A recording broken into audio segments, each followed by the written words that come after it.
आपका नाम? मेरा नाम मिसेस निर्मल भाना है। मैं पार्टी की जम्मू कश्मीर की प्रवक्ता हूँ, स्पोक्स पर्सन हूँ। गुप्ता जी, किस तरह से देख रहे हैं जो ये कार्रवाई हुई है और आज नेशन वाइड आपका प्रोटेस्ट है, क्या आपकी डिमांड्स है, क्या आप कहना चाहेंगे? देखिए, सबसे पहले मैं ये बताना चाहती हूँ कि आज हिंदुस्तान में ही नहीं, अरविंद केजरीवाल जी की जो गिरफ्तारी इस सेंट्रल गवर्नमेंट ने करवाई है ईडी के थ्रू, बिकॉज आपको मालूम है जितनी भी ये गवर्नमेंट एजेंसियां हैं ये आप पपेट की तरह काम कर रही हैं, और आपको पता है पीछे जो डोर है इनकी वो किसके हाथ में है, वो मोदी जी शाह के हाथ में है। सेंट्रल गवर्नमेंट जो है मोदी जी की सरकार और भारतीय जनता पार्टी, उन्हें मालूम है उनका अगर कोई सामना कर सकता है तो आम आदमी पार्टी की सरकार कर सकती है। आप देखते हैं हमारी पार्टी सबसे छोटी पार्टी है, और लेकिन फिर भी छोटी पार्टी 10 साल 12 साल की पार्टी जो है आज नेशनल पार्टी बन गई है और नेशनल पार्टी का दर्जा मिला है। तो कहीं ना कहीं ये इतने अंदर से खौफनाक है, इतने खौफजदा हैं और इतना इनको डर लगा हुआ है कि हमारा मुकाबला अगर कोई कर सकता है तो आम आदमी पार्टी कर सकते हैं। तो एक एक करके, चाहे आप जैन साहब ले लीजिए, मनीष सिसोदिया लीजिए, संजय सिंह जी को इन्होंने अंदर डाला हुआ था। अब हमारे एंड इमेजिन सबसे बड़ी विडंबना ये है कि आज हमारे सिटिंग चीफ मिनिस्टर को इन्होंने अंदर किया है। किस बात पे? मनी ट्रेल है, मनी लॉन्ड्रिंग केस है। आप जानते हैं पिछले 2 साल से ईडी एक भी प्रूफ कोर्ट में नहीं दे पाई है। वो इसलिए नहीं दे पाई है क्योंकि मनी ट्रेल है ही नहीं। मनी ट्रेल अगर है तो वो भारतीय जनता पार्टी के ऑफिस में जाके पहुंचती है, क्योंकि आप जानते हैं कि जो मिस्टर रेड्डी जो हैं, जिन्होंने जो पहले 6 महीने ये बोलते रहे कि मैं तो केजरीवाल से मिला नहीं, मैं उनको जानता नहीं, लेकिन जैसे ही उनको प्रताड़ित किया गया और उन्हें फोर्स किया गया तो 5 करोड़ के उन्होंने ऑलमोस्ट 5 करोड़ के उन्होंने चंदा दिया, तो उन्हें बाहर भी छोड़ भी दिया गया। उसके बाद छोड़ने के बाद मज़ेदार बात यह है कि उसकी कंपनी ने 55 करोड़ का चंदा फिर बीजेपी को दिया और अप्रूवर भी बन गया। तो एक आदमी उसके ऊपर कैसे आप विश्वास कर सकते हैं और वो कैसे अपने स्टेटमेंट दे सकता है? और आप सिटिंग जो सेलेक्टेड हमारे चीफ मिनिस्टर हैं उसको आप जेल में डाल सकते हैं। बाकी आप देखिए, संजय सिंह जी अब बाहर आ गए हैं, ऐसे ही मनीष सिसोदिया भी आ जाएंगे, ऐसे ही जैन साहब भी आ जाएंगे, क्योंकि कहीं कोई पिछले 2 साल में एविडेंस मिला ही नहीं है। तो आज जो वर्ल्ड वाइड हम यहाँ पे हमारा प्रोटेस्ट चल रहा है, वर्ल्ड वाइड की बात कर रही हूँ मैं, क्योंकि आप देखें तो अगर आप पेपर आज का देखें तो उसमें बाकी कंट्रीज़ में भी आज डिफरेंट पार्ट्स में, कंट्री यूएसए यूके में आज वहाँ पे भी 1 दिन की हड़ताल है, और इसी के अगेंस्ट कि केजरीवाल जी को जितनी जल्दी हो सकता है छोड़ें। नहीं तो ये जो प्रोटेस्ट आज हम मौन है और शांति से कर रहे हैं, ये बहुत बड़े लेवल पे होने जा रहा है, क्योंकि आप किसी एक बंदे के बात पे अप्रूवर जो बन गया अपने फ़ायदे के लिए, उसके कहने पे जो डेमोक्रेसी की हत्या हो रही है। डेमोक्रेसी जो है वो आज खतरे में है, हमारा संविधान खतरे में है। आप जानते हैं डिक्टेटरशिप चल रही है, तो डिक्टेटरशिप तो हम चलने नहीं देंगे। आज जो जनता है जागरूक है, आज वो जान गई है कि ये जो भारतीय जनता पार्टी है वो क्या कर रहे हैं। तो अब आगे आने वाले चुनाव में इन्हें मुँह की खानी पड़ेगी, और ये हमारा पूरा दावा है कि आम आदमी पार्टी जो है वो उभरेगी इसकी वजह से। Thank you. आज्ञा कौर। किस तरह से देखते हैं जो ये कार्रवाई हुई है और ईडी का ये साथ देना है कि लगातार पूरा सबूत है, उसी के आधारों पर ये कार्रवाई की जा रही है, और जिस तरह से अब ये कार्रवाई है और आज नेशन वाइड का प्रोटेस्ट? देखिए, ये नेशन वाइड प्रोटेस्ट इसीलिए है कि किस तरह से लोकतंत्र को दबाया जा रहा है, डराया जा रहा है, धमकाया जा रहा है। तो क्या इससे डर जाएंगे?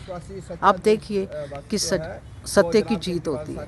किस तरह से संजय सिंह जी बाहर आ गए, इसी तरह हमारे जो नेता इन्होंने अंदर किए हैं वो भी आए, क्योंकि कोर्ट भी कह रहा है कि कोई सबूत नहीं मिल रहा, तो फिर किस बिना पे आपने अंदर किए हैं? और जो आपके साथ, जिनको आपने भ्रष्टाचारियों को, बेईमानों को अपने साथ लगा रहे हो, तो वो ठीक है। तो क्या इस देश में ये चल क्या रहा है? इस वक्त इस मौजूदा सरकार ने तो हर किसी को बांट के रख दिया अपने साथ। जो इनके हक में बोलेगा वो ठीक है, लेकिन जो नहीं तो वो देशद्रोही भी है, वो भ्रष्टाचारी भी है। और किस तरह से एक रिस्पॉन्सिबल आदमी खुद बोलते हैं कि 70,000 करोड़ का भ्रष्टाचार किया है, तो हम ना ऐसे लोगों को नहीं छोड़ेंगे, चक्की पीसिंग तक ये जुमले किए गए, तो दूसरे दिन वो भ्रष्टाचार ख़त्म हो जाता है। किस तरह से गले लगाया जाता है। तो ये किस तरह का सरकार चल रही है। आज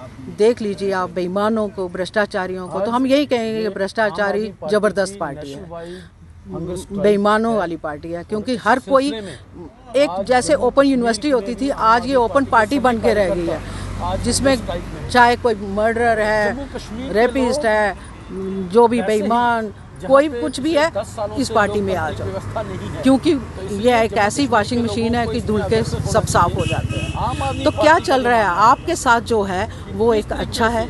और इस वक्त तो मैं यही कहूँगी कि इस देश में दो ही लोग चल रहे हैं, अच्छे लोग और बुरे। जो इनके साथ हैं वो चाहे इनकी टेररिस्ट के साथ फोटो भी आ जाती है, दे आर गुड टेररिस्ट। जो बाहर हैं वो बैड टेररिस्ट। जो इनके साथ है, अगर कोई सरदार इनके साथ है तो he is a good Khalistani, लेकिन जो बाहर इन्हें दिखाई देते हैं किसान या कोई भी, वो बैड खालिस्तानी। तो इन्होंने एक्टर्स, प्लेयर्स, यहाँ तक कि अब वकीलों को भी बांट के रख दिया है। तो धर्म की नीति तो चलती थी, वो सुनते थे कि डिवाइड एंड रूल, धर्म की नीति पे आज रेड एंड रूल।